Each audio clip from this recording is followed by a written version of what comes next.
One of the books in this week's video wound up in my best of 2023 reading list. Hello and welcome back to Bookish, and welcome to a wrap up of the last 4 books that I read in December, getting ready for moving forward into January. I have no idea what I'm going to read, no TBR, no real defined pile of possibilities. I do have some books in mind, and so I may mention those in a video that's coming up. But here at the end of December, I did finish 4 books, and so I want to talk about those really quickly. The first of the books I finished after the last video was The Dry, Jane Harper. This is a mystery novel that I think pretty much everybody in the free world has probably read by now. It's my daughter's, was my daughter's favorite book. I'm not sure it still is. And I think it was even made into some kind of a made-for-television series or something like that. So I probably am the last person. If you don't know the story of The Dry, basically a relatively young man returns to his small rural Australian hometown in the midst of a huge drought to attend his best friend from high school's funeral. And his best friend from high school has killed himself after murdering his wife and one of his children. That is the setup for the story. And so we have that kind of, journey back home, return to the place you came from, with all the baggage that goes along with people who knew you there, and family connections and connections to this man's family. And he quickly is kind of tasked and drawn into the idea of investigating this death to see if this man who had been his friend really is the person who killed his wife and his child.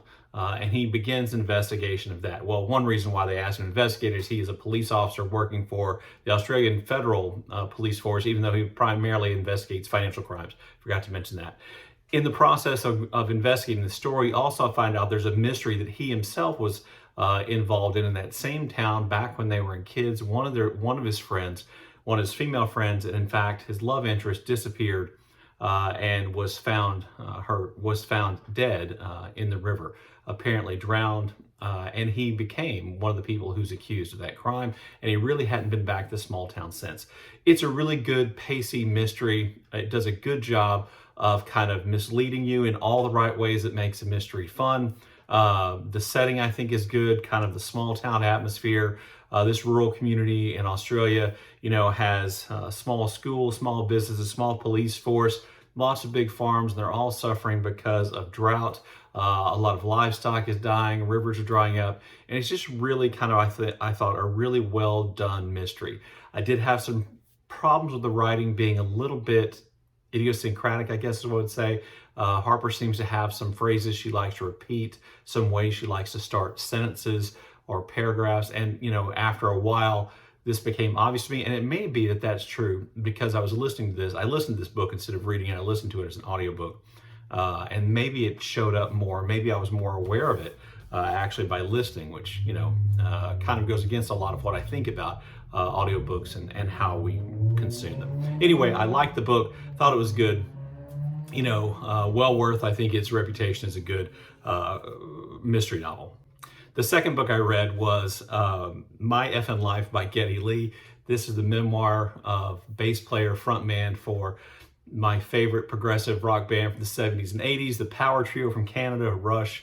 And this is pretty much a soup to nuts account of Rush and the albums they created and the relationships that existed between those men, and how they wrote their music and what was successful and their struggles and tours and partying and all kinds of stuff you might expect with a rock band memoir or a rock star's memoir. It also contains, I think, some really good stuff about the Holocaust. Geddy Lee's parents were both Holocaust survivors, both at Auschwitz for a period of time. Some good stuff there. I think a lot of kind of inward introspection on the part of Lee in terms of his Jewish heritage and coming to grips with that. In addition to that, I think a fairly frank look at how being a rock star touring, 200 plus days a year and recording albums as fast as he could affected his marriage. I think he's fairly straightforward and taking blame for problems caused in his marriage. And yet that marriage survived, and it's kind of in that way also a success story. What I would say is, if you are a Rush fan, you should probably read this book. If you're not a Rush fan, I'm not sure this book has much appeal for you. You know, for me, the charm of it was sorry, I actually read this as a physical book. The charm of this was reading about the albums, you know, that I knew, that I loved, kind of some stuff about how the music was made, how the relationship between the band members evolved, some things about shows and touring and how they did their shows and what they were thinking about. You know, and there are some surprising things in here for me as well. But I think as a fan, this would be a much more important book than otherwise. So the third book I finished this month was The Wager by David Grann. David Grann is the author of Killers of the Flower Moon, which I believe a movie adaptation of that came out this year. I haven't seen it, nor have I read that book or anything else by Grann. But I will tell you, based on The Wager, which was in my top 10 nonfiction books of 2023, based on The Wager, you know, I would definitely want to read more of what he writes. He has a real talent for assembling of details, for, you know, getting into the personalities of historical figures, which he discovers through research and sources, through knowing how to pace a work of nonfiction so that it is, absorbing, so it has momentum, so that you want to keep reading. You know, I've said on my channel many times, I'm a slow reader. I read this book, which is around, I think, 250 pages in 3 big gulps over about 2.5 days. That's pretty fast for me to read a book. And I thought it was great. It tells the story of Her Majesty's ship, The Wager, which is part of a squadron of ships sent into the Pacific to attack the Spanish merchant fleet and treasure fleet as it traveled to the Philippines, from the Philippines to South America during the little-known War of Jenkins' Ear, which, you know, you can look that up on Google if you want to. And the squadron, of which The Wager was, you know, not the best or most important ship, the squadron has to sail around Cape Horn at the tip of South America, which was, you know, notoriously dangerous and difficult. It suffers, the entire squadron suffers terribly, and the passage doesn't go well. The ships become separated, you know, and The Wager essentially makes it through the passage, but then is shipwrecked, and the men on board The Wager escape to an island where they kind of set up a civilization. And there's a lot of tension between the captain and some groups of the men, lots of different ideas. They're essentially starving to death. And then it's also a story of how they escape, and how 2 different groups of men escape from the island and actually get back to Great Britain, and then how that leads to charges of mutiny and all kinds of scandal. It is an incredibly engaging story, and Grann tells it really, really well.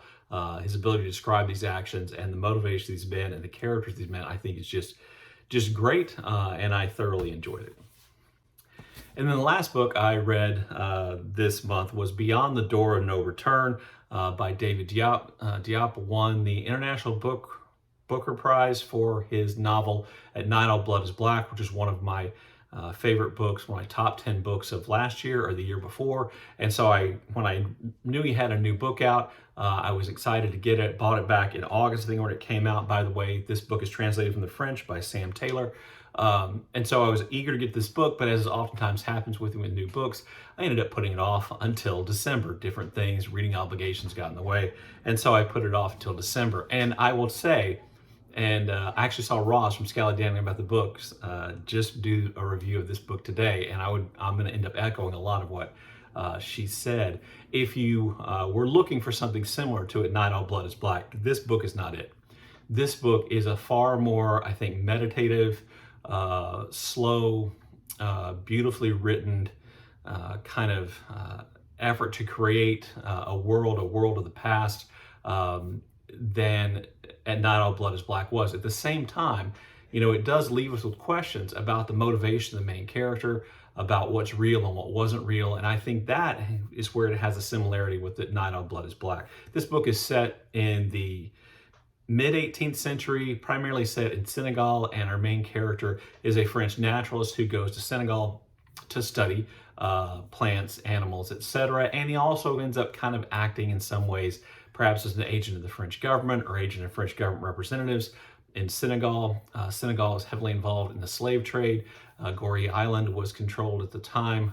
This book is set by the French, and you know, there's constant mention of raids to capture people and enslave them and send them to the Americas, and that's kind of where most of the story is set. But the story is more intricate than that. It's a story there's a framing story for the story of this naturalist, and that framing story is that this botanist who had never achieved quite the greatness he hoped to, is dying. His daughter, who had been estranged from him, comes and takes care of him while he's dying, and he writes for her then a memoir, a story about what really happened and what his experience was really like in Senegal at this time. And he hides it in a desk, which he's never sure she's going to find. She finds it and she reads it, and that then is the big part of the story. It is, I think, a great look at, and obviously Diop, who is of Senegalese heritage, but I believe lives in France and teaches in France now at the university level.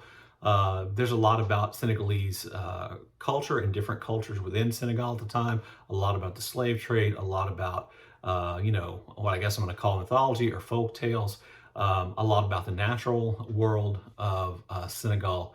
And at the heart of the story about this naturalist is a love story, and kind of how that love story works out. And as Roz said in her video, you end up questioning the motives of our main character, who apparently, I learned this from Roz, was actually a real French botanist who actually wrote a book about his travel to Senegal, not the story that we're told here, which Diop, a scholar in that period's literature, learned about and turns into this fictional work.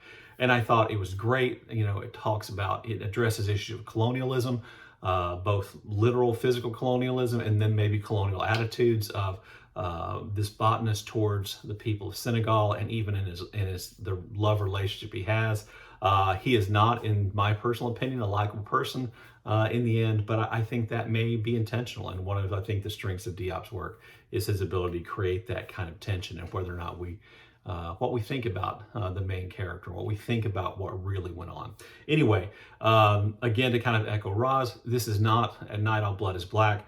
It's not going to create, I don't think, that kind of passionate response. It is a good book, not a great book, and one in which I think you're going to have to invest a lot more energy to keep yourself moving through the plot. Anyway, there you go. There are the 4 books I read at the end of December. If you read any of these or have any other comments, I look forward to those in the comment section below. And as always, thank you for watching.